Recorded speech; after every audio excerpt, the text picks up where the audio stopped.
especially the practice of being with the breath, is something deeply human, natural, and close to every single one of us. It is not an exotic art, and it does not require a complicated philosophy to begin. Each of us carries within our own body the doorway to calm, clarity, and freedom. That doorway is the simple rhythm of the breath. We breathe from the moment we are born until the moment we die, but in between those two events. Meditation is a gentle invitation to step out of that restless stream and discover another way of being. By returning to the breath, by giving attention to something so simple and so immediate.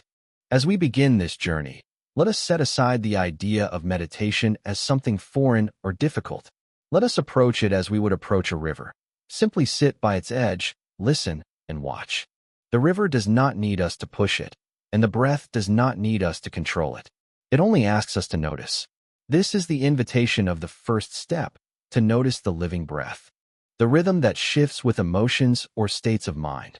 These details become clear. The breath reflects the whole condition of being. When the mind is agitated, the breath is restless. When the mind is calm, the breath is smooth. In this way, watching the breath is not just about focusing on one object. It is about seeing the entire landscape of the mind mirrored in the rhythm of breathing. Eventually, the breath begins to lead deeper into stillness. It is no longer merely a tool for concentration, but a doorway into direct experience. Each breath is unique, arising and passing away without clinging to the one before or the one after. This simple observation points to a profound truth. Life itself is always moving, never fixed. To rest with the breath is to rest in impermanence, to touch the reality that nothing is permanent, and yet everything is complete in the moment it arises. This understanding does not come through reasoning alone. It comes through sitting quietly and feeling the breath as it truly is. By making the breath a trusted companion, one begins to loosen the grip of restlessness, craving, and distraction. Instead of being pulled into stories of the mind, there is a grounding in what is here and now. The breath becomes a safe place, a reminder that peace is not found in some faraway future, but in this very inhalation and exhalation. It is not an escape from life, but a return to it. And through this return, a person discovers that the present moment has always been open, simple, and enough. When we turn our attention to the body in meditation, we begin to see that it is not something fixed or solid, but rather a field of constant change. At first, this may be surprising, because in daily life we often treat the body as if it were stable and reliable. Yet when we sit quietly and observe, we discover that every breath alters the shape of the chest and the belly. Every heartbeat pulses through the veins, and countless small sensations rise and fade without our control. The itch that seemed so strong a moment ago disappears. The tension in the shoulders loosens, and a warmth or coolness drifts across the skin. What was once thought of as my body begins to appear instead as a flowing river of sensations, each one temporary, each one shifting into the next. This awareness is not just a concept, but a direct experience that deepens the longer we observe. In this process, the body is no longer seen as a possession, something to cling to or define ourselves by, but as a natural process, like the wind moving through the trees. We come to understand that our body ages, grows tired, heals, and changes in ways we cannot fully command.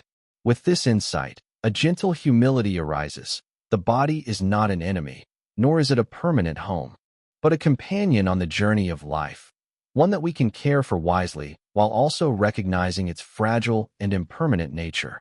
This recognition does not create fear, but rather brings peace, because the struggle to control what cannot be controlled begins to dissolve. The deeper we go into this observation, the clearer it becomes that the body is a teacher. Each sensation is a lesson in impermanence. Each change is a reminder that nothing stays the same, and each moment of contact with the body can ground us in the present. This grounding is especially important because the mind often wanders into worries about the future or regrets about the past.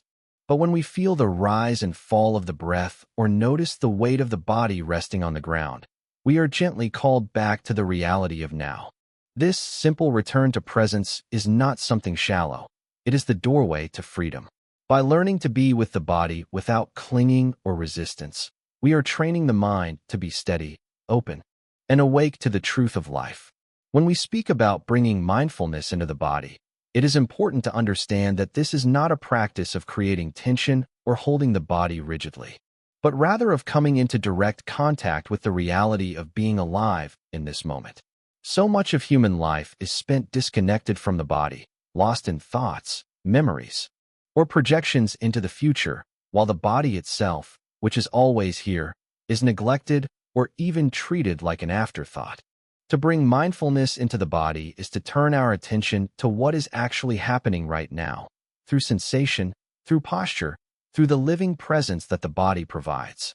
At first, when a practitioner begins to pay attention, they may notice discomfort, restlessness, or the sheer busyness of the mind trying to escape into thinking. But with patient observation, a new relationship to the body begins to develop, one that is characterized by acceptance, gentleness, and a sense of being grounded in reality. This grounding does not mean clinging to the body or identifying with it as self, but rather using it as an anchor, a doorway into deeper awareness. As mindfulness deepens, the body is no longer seen as merely flesh and bones, but as a living process, changing and responsive. Breathing, walking, sitting, eating, these ordinary acts reveal themselves as sacred when observed with care and presence. Even pain, when approached with curiosity and non-resistance, becomes a teacher that shows impermanence and the nature of sensation itself. Instead of reacting blindly to what feels pleasant or unpleasant, one learns to observe without judgment. In this way, mindfulness in the body becomes a training in freedom because it loosens the grip of habitual reactions. The body becomes a mirror of the truth that everything is changing. And through this realization, wisdom slowly grows. To inhabit the body mindfully is to live life fully, not in fragments, but as a whole. It allows us to meet each moment as it is, with clarity and compassion. And in this meeting, we discover that peace does not lie somewhere far away, but is already available in the simple act of being here, awake, and present. When we speak about the body as an object of mindfulness, it may sound simple at first, but in reality, it opens up an entire dimension of practice that connects us with the most direct and undeniable truth of existence. The body is always here. It is the foundation of our presence in this world, the anchor that links our inner awareness with the outer conditions of life. By learning to bring clear attention to the body, we begin to see not only its movements and functions, but also the deeper patterns of change, fragility, and impermanence that it reveals. This is not a philosophical reflection, but a living experience, one that becomes more vivid the more we allow ourselves to be still and observe without judgment. The breath, the posture, the sensations of touch and weight, the rhythm of standing, walking, sitting, and lying down. All of these are gateways into the reality that the body is not something we own, but something that is happening within the conditions of nature. At first, the body may appear to us as solid and reliable, something we take for granted as me or mine. Yet as mindfulness deepens, this illusion begins to dissolve. We see how every breath comes and goes on its own, how every heartbeat pulses without our command, how the body ages moment by moment whether we want it or not. This awareness is not meant to create despair, but to invite humility and a sense of freedom. The more we see that the body is not under our absolute control, the more we let go of clinging to it as our permanent identity. We care for the body with kindness, we nourish it, we exercise it, we rest it, but we also recognize that it belongs to nature's laws rather than to any eternal self. This recognition allows us to live with the body wisely, to use it as a vehicle for practice rather than as an idol of permanence. In meditation, when we bring attention to the body, we can explore the rising and falling of sensations. A simple ache, a tingling in the hand, a warmth in the chest, or the shifting of weight on the cushion all become fields of direct observation. By watching without labeling them as good or bad, pleasant or unpleasant, we start to see the body as a flowing river of experiences. Nothing stays the same. Even the pain in the knee changes if we stay with it long enough. It sharpens, dulls, moves, fades, returns. This constant change shows us the impermanence at the heart of the body. Instead of reacting with aversion or clinging, we learn patience and equanimity. The body teaches us in silence what no book or theory could teach. Everything changes, and to resist this truth only creates suffering. When we cultivate mindfulness of the body in daily life, the practice expands beyond formal meditation. Walking down the street, we can feel the pressure of our feet against the ground, the swing of the arms, the uprightness of the spine. Eating a meal, we notice the textures and flavors, the process of chewing, swallowing, digesting. Washing the dishes, we feel the warmth of the water, the movements of the hands, the contact with the surface of each plate. In this way, the body becomes not just an unconscious machine carrying us through the day, but a living reminder to awaken in each moment. We begin to appreciate simple acts with more presence, transforming ordinary routines into opportunities for insight. Ultimately, mindfulness of the body reveals a profound lesson. The body is not who we are, yet it is the precious ground where awareness can awaken. It is fragile, it is impermanent, it is vulnerable to sickness, aging, and death. And yet precisely because of these qualities it becomes our teacher. Instead of rejecting the body or identifying with it, we learn to be in right relationship with it. We listen to its messages. We respect its limits, we witness its changes, and we allow it to guide us toward deeper understanding. In this way, the body becomes both a reminder of mortality and a doorway into freedom. By contemplating the body with mindfulness, we loosen the grip of self-centeredness and step closer to a wisdom that sees life clearly as it is, fleeting, interdependent, and precious. When we look at the role of the breath as the foundation for all the practices that follow, we begin to see why it was placed at the very heart of the path. Breath is not only a natural entry point, but it also serves as the anchor that makes all other aspects of training possible. Without a steady anchor, the mind easily becomes scattered, pulled in every direction by distraction and habit. By staying close to the breath, the mind gradually finds a place to rest, and this resting is not a passive escape, but a living presence that allows awareness to grow. From this point of stability, a person is able to look more deeply into the nature of feelings, perceptions, and thoughts without being carried away by them. In this sense, the breath is like the doorway into the house of the inner life.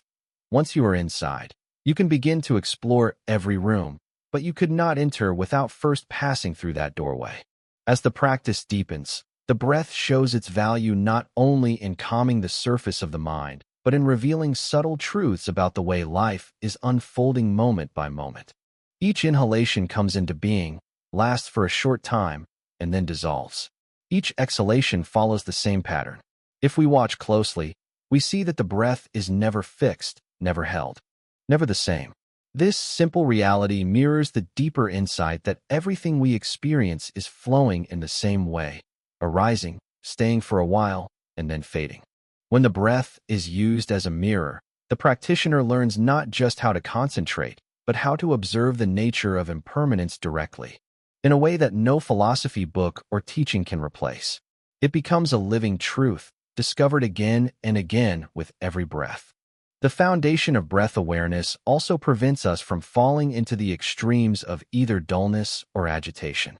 When the mind is too restless, returning to the breath brings grounding, like touching the earth with bare feet after being lost in a storm. When the mind is too heavy or sleepy, the breath revives it, reminding us of the living rhythm of the body that is always moving, always fresh. In this way, the breath balances the inner energies, creating a middle path that allows clarity and vitality to coexist. Without this balance, deeper insight is nearly impossible, because the mind either sinks into confusion or is tossed around by restlessness. Breath awareness provides the stable middle ground where true seeing can emerge. Over time, the practitioner discovers that this foundation is not meant to be clung to, but to be relied on until wisdom matures. The breath is not the final goal, just as the doorway is not the whole house. But without it, the journey cannot even begin. By training with patience and sincerity, one learns to carry this sense of grounded presence into every part of life. Walking, eating, speaking, listening, every act can be infused with the same awareness that begins with the breath. And when this happens, meditation is no longer a practice confined to the cushion. It becomes a way of living, rooted in clarity and sustained by direct contact with reality. This is why the breath has always been described as the foundation, because from it, the entire structure of wisdom and compassion can be built, strong enough to carry a lifetime of transformation. When we come to the last part of this teaching, it is important to pause and reflect on why the breath has been so central to the path of awakening across time and cultures. The breath is not just air moving in and out of the lungs. It is the most immediate rhythm of life, a rhythm that began the moment we were born and will end with our last moment on earth. Between these 2 points, the breath accompanies us in silence, often unnoticed, yet always faithful. By turning our attention to it with sincerity and patience, we discover that the breath is both ordinary and sacred.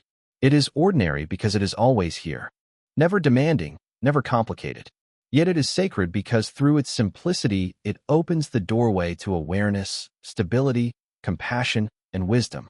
In the beginning, we may think meditation is about gaining something extraordinary, some special vision or mystical power. But with time, we realize that the miracle lies in the simplest act, being with the breath, being present to what is happening right now. This realization itself is a revolution, because most of the time we are lost in the storm of thoughts, memories, plans, and judgments. The breath pulls us back to the ground, back to what is real. As we cultivate this practice, the breath becomes a teacher. It teaches us patience because we must return to it again and again, even when the mind wanders 1,000 times. It teaches us humility because we cannot control it fully. We can only follow its natural flow. It teaches us compassion because when we watch it with kindness, we also learn to watch our own hearts and the hearts of others with gentleness. It teaches us impermanence because every breath arises and passes away, reminding us that nothing stays, not even the most intimate sensations of life. It teaches us non-attachment because we cannot hold on to a breath, and in realizing that, we begin to loosen our grip on all experiences, relationships, and ideas that we try to freeze in time. Slowly, through the simple act of breathing and being aware, we learn truths that no book or philosophy can fully explain. These truths are lived, not borrowed, and they shape the way we see ourselves and the world. In daily life, the breath becomes a refuge. When anger rises, we can return to breathing and feel the fire calm down. When fear shakes us, we can hold the breath like an anchor and find a little steadiness. When joy comes, the breath allows us to savor it fully without clinging. It is not that the breath solves all problems, but it changes the way we meet them. Instead of reacting blindly, we respond with more clarity. Instead of drowning in emotions, we ride their waves with balance. In this way, the breath does not take us away from the world, but teaches us how to live more deeply in it. Our relationships become less clouded by misunderstanding, our work less burdened by stress, our solitude less haunted by restlessness. We discover that the breath is not separate from life, but life itself in its simplest expression. As our practice matures, something subtle happens. We no longer need to force attention to the breath. It becomes natural, like coming home. Awareness and breathing merge, and there is a sense of ease, of resting in the present moment without effort. From this place, deeper insights unfold. We may notice how thoughts arise like bubbles in water, how feelings change like weather, how even the sense of me is just another process moving in and out like the breath. There is a freedom here, not dramatic, not flashy, but profound and quiet. Like the calm surface of a lake that reflects the sky. This freedom is the heart of meditation. It is not about escaping the world, but seeing it clearly, living in it without being enslaved by craving and fear. The breath has guided us all the way to this point, and it continues to be the thread that holds everything together. In the end, we realize that the breath was never just an object of focus. It was a doorway, a bridge, a mirror. It revealed to us that peace is not something we create, but something we uncover by letting go of distraction and coming back to what is already here. It showed us that wisdom is not something hidden in faraway places, but arises naturally when the mind is steady and open. It reminded us that compassion is not a lofty ideal, but a natural expression of a heart that is present and aware. In this way, the breath practice is not a small exercise, but the very foundation of awakening. If we are faithful to it, it will carry us from the first steps of calming the mind to the deep realization of freedom. Every moment of awareness, every gentle return to the breath, is a seed of liberation. Nothing is wasted, and everything contributes to the unfolding of clarity and love. Thus, the breath is not only the gateway to the present moment, but also the gateway to the deepest truth of our existence.